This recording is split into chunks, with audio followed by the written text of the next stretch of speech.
জীবনে চলার পথে যতক্ষণ না আমরা নিজেরা কোনো কঠিন পরিস্থিতির সম্মুখীন হই ততক্ষণ পর্যন্ত কিন্তু আমরা লাইফের রিয়েলিটি চেক বা বাস্তব চিত্র সম্পর্কে বুঝতে পারি না। কেন এই কথা বললাম আজকের ব্লগে কিন্তু সেটাই শেয়ার করবেন। হ্যালো, আসসালামু আলাইকুম everyone, this is Lamis and welcome to Lamis and Shovon. আজকে ব্লগের শুরুতে আমার রুমের একদম বাজে একটা অবস্থা দিয়ে শুরু করলাম, কারণ সকালবেলা এক্স্যাক্টলি এই রকম অবস্থায় থাকে আমার রুমে।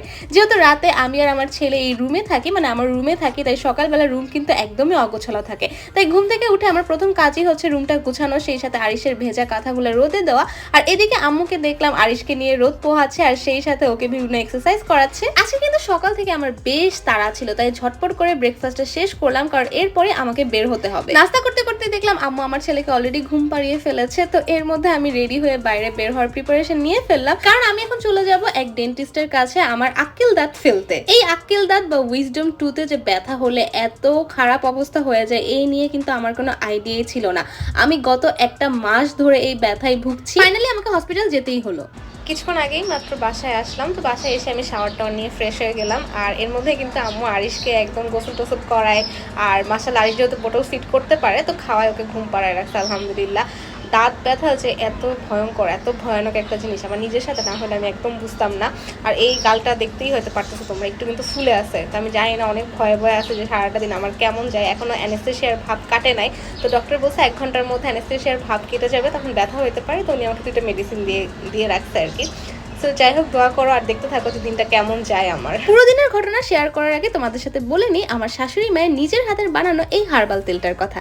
খাঁটি নারকেল তেলের সাথে 30টা প্রাকৃতিক উপাদান দিয়ে তিনি নিজের হাতে এই তেলটা বানিয়ে থাকেন। যেসব আপু ভাইয়াদের অনেক বেশি চুল পড়ছে, যাদের চুলে খুশকি রয়েছে, যাদের চুল সহজে লম্বা কিংবা ঘন হতে চায় না, তারা চাইলে এক্ষুনি ইনবক্সে কিংবা উপরে দেওয়া নাম্বারে ক্যাশ অন ডেলিভারিতে অর্ডার করতে পারো।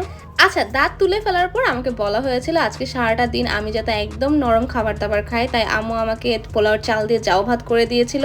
তো এখানে আমি লাউ দিয়ে জাউ ভাত খেয়েছিলাম, সেই সাথে মাছ খেয়েছিলাম আর টক তরকারিও একটু ট্রাই করেছিলাম। আর সন্ধ্যার দিকে চিন্তা করছিলাম কি খাওয়া যায়, কারণ সন্ধ্যার নাস্তা মানেই হচ্ছে ভাজা পোড়া বা ক্রাঞ্চি জাতীয় খাবার, যেগুলো খেতে গেলে অনেক বেশি চাওয়ানো লাগবে, দাঁতের উপর অনেক প্রেশার পড়বে।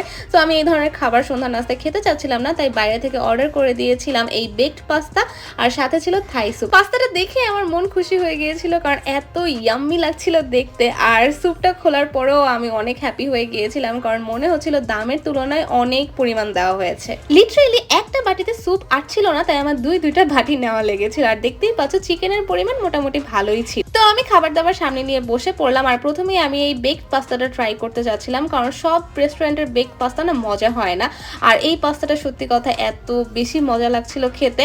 আর একটা সিক্রেট শেয়ার করে, আমি কিন্তু খুবই লো কি একটা রেস্টুরেন্ট থেকে অর্ডার করেছিলাম খাবার। সবসময় দেখা যায় হাইপড কোনো রেস্টুরেন্ট থেকে খাবার অর্ডার করলে মাঝে মাঝে খাবার ভালো পড়ে, মাঝে মাঝে আবার খাবার ভালো পড়ে না। তো আমি একদম নর্মাল একটা রেস্টুরেন্ট থেকে খাবার অর্ডার করেছিলাম, এবং সারপ্রাইজিংলি 2টা খাবারই অনেক বেশি মজা ছিল।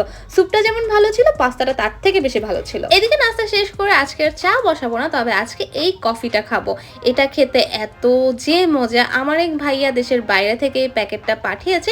ইনস্ট্যান্ট কফি তো আমরা মোটামুটি কম বেশি সবাই খেয়েছি, তবে এটার টেস্ট আমি বলবো একদমই অন্যরকম, মানে আমার টেস্ট বাডের সাথে এত ভালো করে এটা গিয়েছে। আর এই ধরনের ইনস্ট্যান্ট কফি বানানো কিন্তু খুবই ইজি, জাস্ট গরম পানি লাগবে আর একটা স্যাশে ঢেলে দিলেই কিন্তু কফি একদম ঝটপট রেডি। মজার বিষয় হচ্ছে আম্মুর বাসায় আসার পর থেকে আমি চা কম খাচ্ছি আর এই কফিটা বেশি খাচ্ছি, তো এখানে আমি 1 মগ কফি আম্মুকেও বানিয়ে দিলাম। আচ্ছা, এবার তোমাদের সাথে আরিশ পাখির কিছু গিফট শেয়ার করব, যেগুলো আমার এক কাজিন লন্ডন থেকে পাঠিয়েছে। তো আরিশ যেহেতু প্যাসিফায়ার ইউজ করে, তাই আপু কিন্তু অনেকগুলা প্যাসিফায়ার, ফিডার, সেই সাথে কিছু বেবি প্রোডাক্ট ওর জন্য পাঠিয়েছিল। আর বিদেশ থেকে কিছু পাঠানো মানে কিন্তু সেখানে আত্মীয় স্বজনের জন্য ডাবের সাবান, শ্যাম্পু এসব থাকবে, আর সেই সাথে কিন্তু অনেকগুলো চকলেটও ছিল। আপু যদি এই ভিডিওটা দেখে থাকো তাহলে তোমাকে কিন্তু অনেক অনেক ধন্যবাদ। আর বাই দ্য ওয়ে, আরিশের জন্য কিন্তু এই আমন্ড অয়েলগুলোও পাঠানো হয়েছে, যেগুলো আরিশ একটু বড় হলে আমি ইনশাল্লাহ ইউজ করবো। তো আজকের মতো ব্লগটা এই পর্যন্ত, কেমন লেগেছে অবশ্যই জানাবে। Thanks for watching, tata, bye bye, Allah Hafiz.